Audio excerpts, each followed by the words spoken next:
Daddy, I don't want to be here. I want the show to start. Daddy, I want a toy. I want to go. He's teasing me, Daddy. Daddy, please get up. Daddy, you promised. Daddy, I want a toy. Hey, dads, welcome to the Run with My Son show.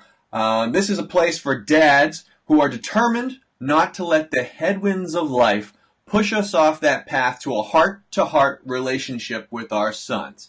And we do that through something we call Runversations, heartfelt conversations you're going to have with your son while you're out and about in nature getting some fitness. And today's topic, you just saw an example of, is whining, the cure for whining.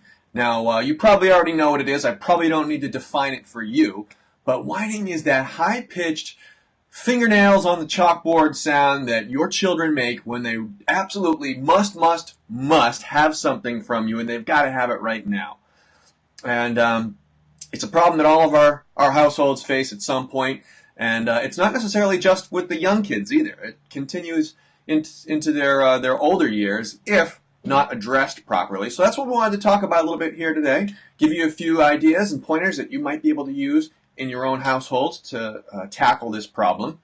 And I wanted to start with a great quote that was shared with me from another dad. He said that whining is simply crying that hasn't been taught anything different. All babies, when they're born, know how to cry. That's how they get attention. That's how they get their needs met, their demands met, if you will. And as we get older, we learn that there are better, more appropriate ways to get attention from people, but perhaps we don't. Maybe we don't learn that lesson right away. And that's where whining steps in. It's the immature version of what you and I do, hopefully what you and I do in expressing ourselves to others. But yeah, I think it's a great way to think about it. It's simply one step higher on the evolutionary, on the maturity level from crying. And I do have to make it clear right here at the front and be honest, be open with you guys, that I do not handle whining very well at all. I've got kind of a short fuse. I let my anger and my preoccupation with other things sometimes get the better of me.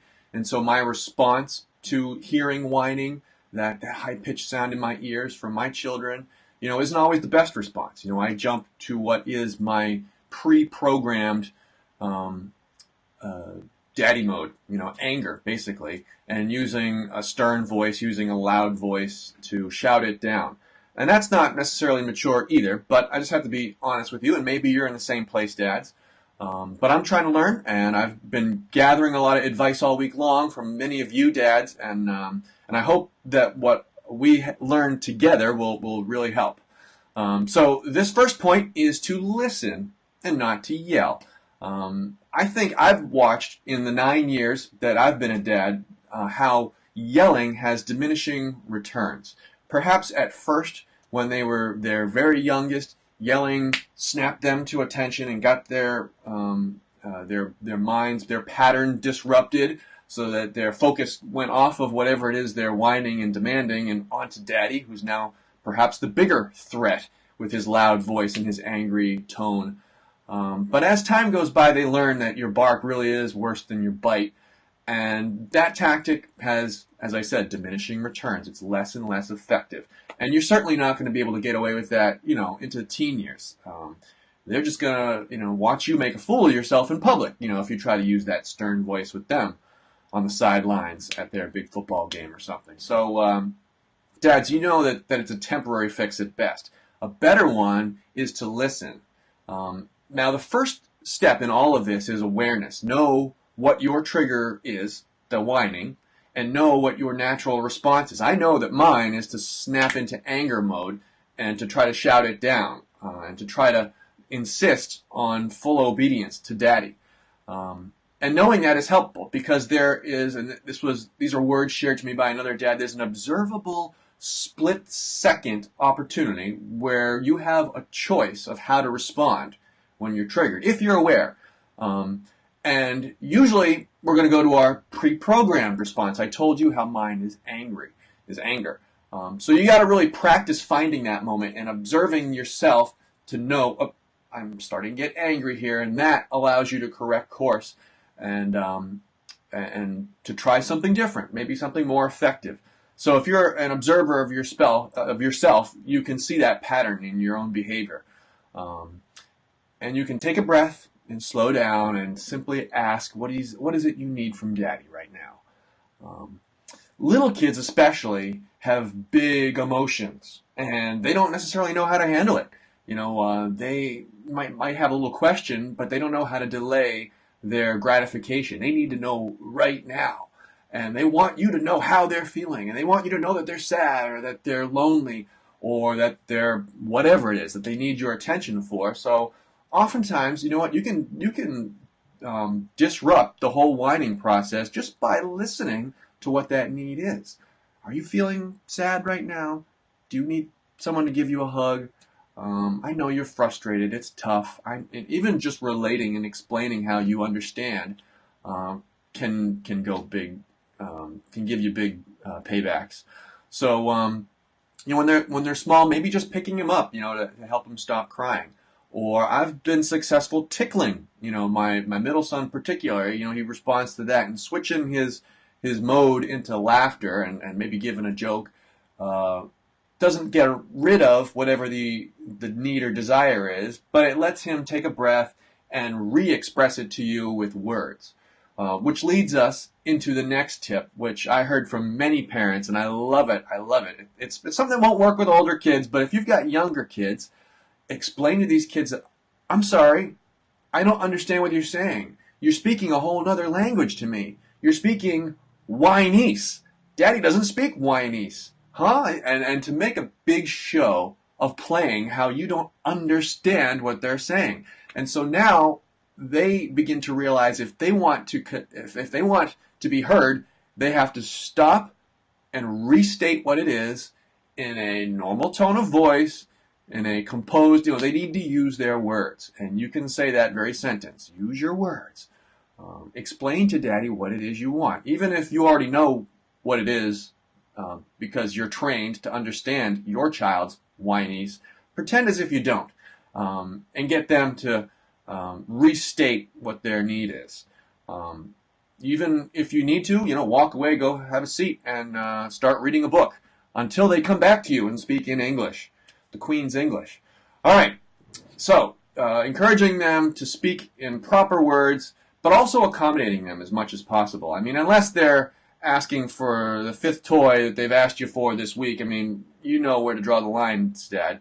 But if they just want your time to tie a shoelace or, some help figuring something or another out, that's what you're there for. That is your job, Dad. So try to accommodate, try to get that glass of water that he can't reach the cup, or supervise him, better still, and watch him do it so he can learn how to do these things. But try to accommodate him. And if you absolutely can't do it right now, and you're going to tell him, just a minute, I'll come back to you in a minute, be certain that you keep your word.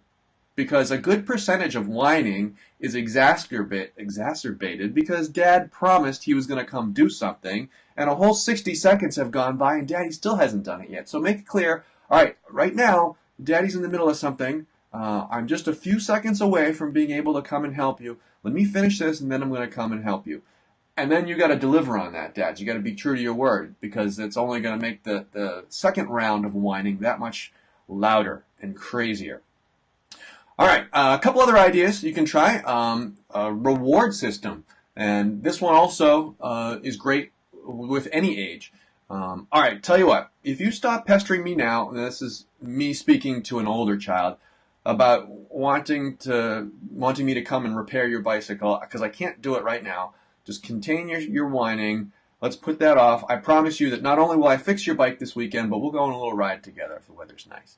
A little reward system. Or for children, it could be something even simpler still. The dad who shared this idea with me likes to paint dry macaroni and noodles and make a little string necklace. And every time the child responds properly and not with whining, he gets rewarded with a new little bead to put on his necklace. That sounded pretty cool. Another one that you already know that we like right here is to get some physical activity. You can really disrupt. Here, let me put this here on screen. You can disrupt whatever their whining is if you can replace that desire with something even more stimulating. You know what? Let's take a deep breath. Let's all go outside and play. Let's go play some soccer. Let's throw the ball around. We like to go for runs. So on Saturday mornings, my son and I go for a run. And you're not only replacing and completely superimposing something even more exciting than whatever it was that they were whining about, but you're getting some one-on-one time. You're getting some physical activity. So yeah, jump on that. If you're not, in such a routine, I highly recommend it. You can go right here and grab our training plan. That'll help you get started. But whatever you do, by replacing it with some physical activity, you're already gonna push it out of their minds. Another one that I'm looking to try more myself is to share some hero biographies. So there are people, famous people, that we should all be learning about as children, whether it's in school or from parents here at home, people who have gone before us, heroes who have faced much more difficult circumstances than any of us are ever likely to. People like Abraham Lincoln, who failed over and over and over again and had all kinds of personal hardship in his life, but kept at it long before he ever saw even the slightest bit of success, got elected congressman, got elected president. Share about him, share about Jackie Robinson, or Helen Keller, or Nelson Mandela, someone who's really faced some tough things and been able to persevere. Now, when we share about these biographies, it's going to implicitly tell our youngster that we want to be like these people. We don't want to be a whiner. We want to be able to face adversity, and not complain about adversity. If you use scripture in your household, and we do, one that I'm excited to use the next time a whine comes up is from Philippians 2:14, where it says, "Do everything without grumbling or arguing." If you can show him in the Bible where it says that, he'll know that even God doesn't want him to grumble and argue. And then a few verses later, there's a mention of running. It says, "Then I'll be able on the day of Christ, I'll be able to boast on the day of Christ that I did not run or labor in vain." So there you go, run with my son. All right, before we jump to the next thing, I do want to show you that we have a Facebook group as well. If you're a Facebook user, if you go to, let's see here, the Facebook group, which is Dads Who Run, you will find, here we go, well, technical difficulties, you'll find a group of like-minded dads who are also trying to do their best to connect with their sons using physical activity, and we share our struggles together. We share our victories, and it's a great little community. It's growing all the time, and it's free. So you can go there and find other dads who are looking to do the same thing, and yeah. I'm wasting time with this. Is this it? Oh, here we go. Yeah, here's just so you can see what it looks like. Inspirational stuff, additional tips and trainings and such. And if you're on Facebook right now, you don't even need to leave this video to go there. You can just type in the comments "group" and we'll send you a link to it. But it's got its own full URL, facebook.com/groups/dads who run. So yeah, feel free to jump on that one. All right, back to our content here. I wanted to share a story just in closing with you from Dr. Seuss called The Bipolo Seed. Now, it's a story he wrote like in 1951 or something. It was published in magazines, but it never found its way into a book, and so it was kind of a lost story for decades. It wasn't until 2011 that a collector, found some of these magazines on eBay and managed to gather several such lost Dr. Seuss stories and have a book published with it. But this story is great. It's actually about a duck who finds a magic seed that grants him wishes. And he starts off wishing for, completely modest and reasonable stuff, like a week's supply of duck food, nothing crazy. But, he's encouraged by a cat in the story to ask for bigger and greater things. And why stop there? Why not ask for this? Why not ask for the world? And it gets more and more outrageous as his whining, winds up further and further, eventually culminating in 9 billion Hopalong Cassidy suits, which I had to look this up. He's actually a cowboy that everybody in the 1950s would have recognized. But anyway, outrageous things. The whining just got out of control, and in the end, he accidentally loses the seed in his, spinning around in wild flailings, and things lost forever, and now he gets nothing. So sharing a story like that, or a similar one that you know of, could really impact your child to understand that whining really isn't for him. And a little statement you can get him to repeat is that when I whine, when I'm tired or having a hard time at school, I start to whine. Whining is talking in a fussing voice, complaining a lot, and asking for the same thing over and over again, again and again and again and again. And whining makes it hard for people to understand me. And sometimes they get annoyed at me. So when he states that in that first person perspective, that can also internalize to him what whining is, and hopefully help him be be an observer of self and see his own behavior, just like we're trying to do as we improve our dad game. All right, Dad Squad. Well, I wanted to leave you with that. I want you to take your father and son squad to victory this week. I hope these thoughts bring you some winning in the battle against whining. And remember, it all starts with those Runversations, those weekly one-on-one times that you're going to get with your son that are really going to help you bond. And by combining it with some physical activity, you're going to make those memories linger in his head as you get the full sensory experience. Don't forget to join us here next Friday at 10:30 a.m. Eastern, and every Friday.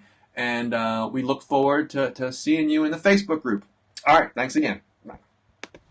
Hey, I hope you got some terrific value from that video. If you did, I invite you to hit the subscribe button to get notifications of all of our new videos.